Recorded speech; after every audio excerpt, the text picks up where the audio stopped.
My wife and I were excited about returning to Amanalco in March 2015 to present my book to the people there, hang out with our compadres in Buena Vista, and document changes since our last visit in 2010. This video narrates a visit to the community.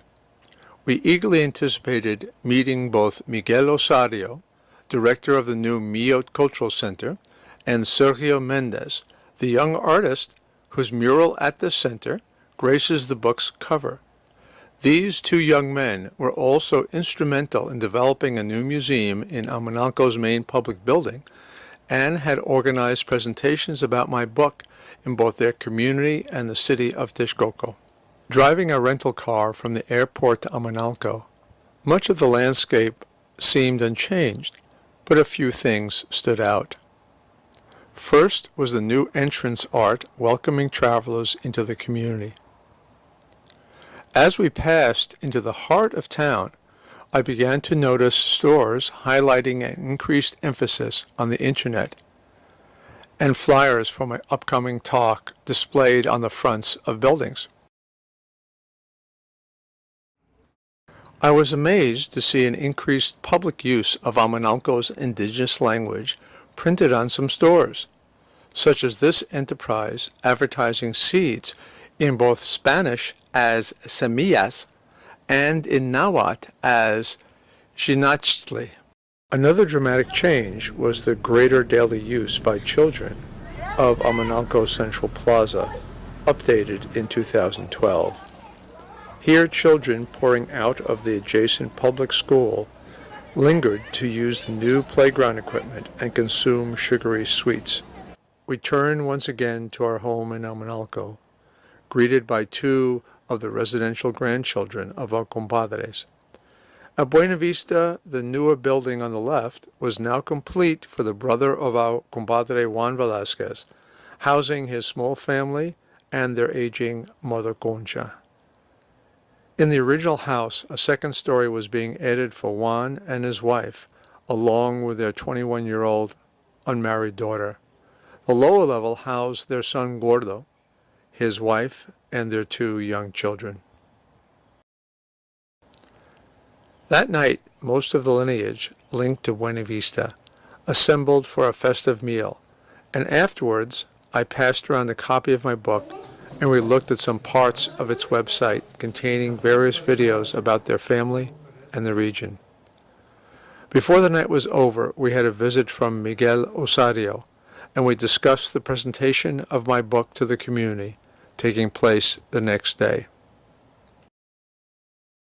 Despite the threat of rain, the activity of school letting out, and a Taekwondo class of the Miyot Cultural Center going on, about 100 people from the community sat patiently as a local instructor of their indigenous language introduced the event in both Nahuatl and Spanish.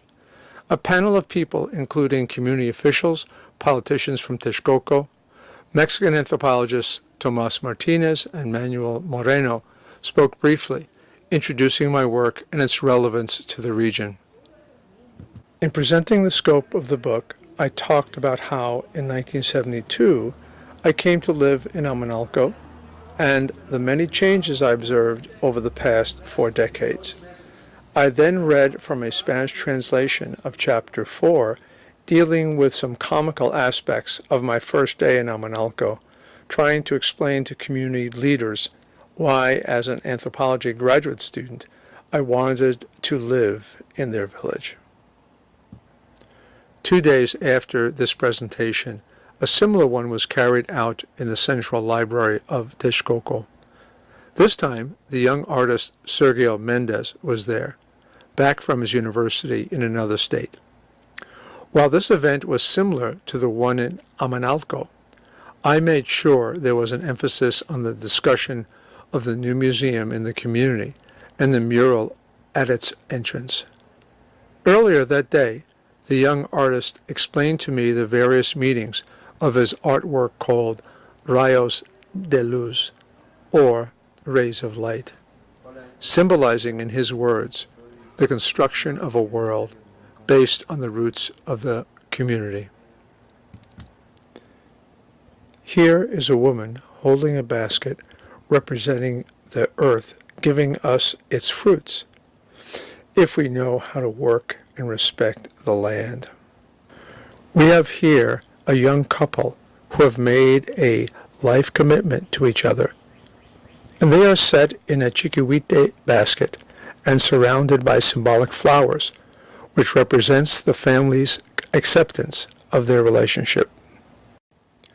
Next is a young boy whose head is encased in a musical instrument.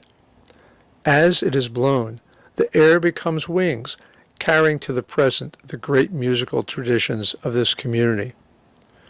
The boy has in his hands a blank musical score, so that it is now up to the younger generation to write new songs of the future.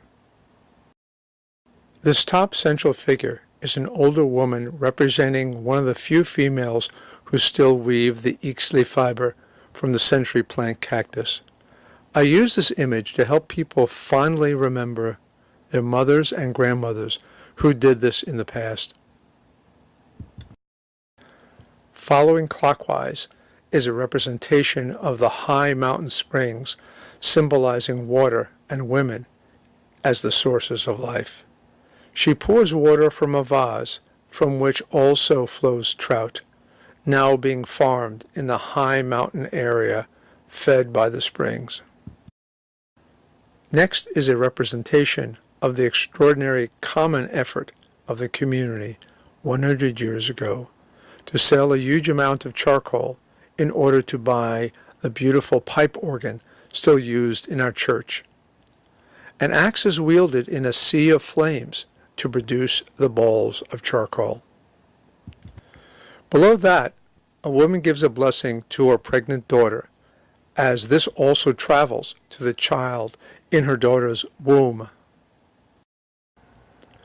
The person in the center can be any one of us who comes from the bottom, but he has initiative and shows that by reaching out and inviting us to participate.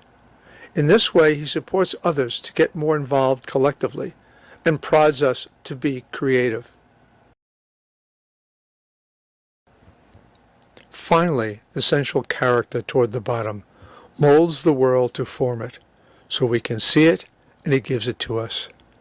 There are many hexagon shapes supporting this part, and I relate this with the structure of a beehive, where this collective must work together for the hive to survive.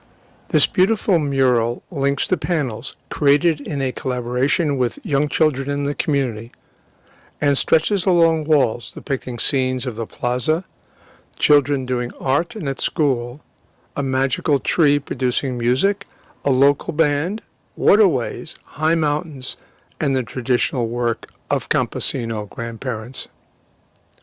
The art leads to the entrance of a new space called Museum of Nahuatl Men, Women, and Children of San Jeronimo Amanalco. At its entrance, my compadre Juan Velasquez checks out a panel of my photos from the early 1970s when I first lived in his parents' house. The other walls are covered with images depicting both traditional material culture, such as the red clay corn granary, called in Nahuatl a quechcom, the enchanting high mountain waterways, practices of agricultural work, and weaving of cloths from ixtli fiber. A centerpiece of the museum is a glass case filled with archaeological items people have found in the fields and given to the museum. Finally, in one corner is a display of folk art objects made from tough mountain grasses. I quickly came to realize that what I was observing in 2015 was part of a plan emerging in the community to get Amanalco designated in a federal tourist program as a Pueblo Mágico, or magical community. One aspect of this plan was improving town infrastructure, and there was now even a nicely paved road linking the town center to the higher mountain protected ecological zone. This is a potential ecotourism area. Here are found scenic mountain vistas, rivers, and springs, and a new trout farm development with a weekend fish restaurant. There was also an almost completed set of bathing pools near a river where last year hundreds of outsiders flocked during Easter's Semana Santa to ritually cleanse themselves. Standing by the trout farm, Miguel Osario related his dreams for the future. We have everything here for tourism. While we have lost some of our Nahuatl language, we still have many important traditions, our many myths, legends, artisans. Now the new museum and your book, our community is moving forward.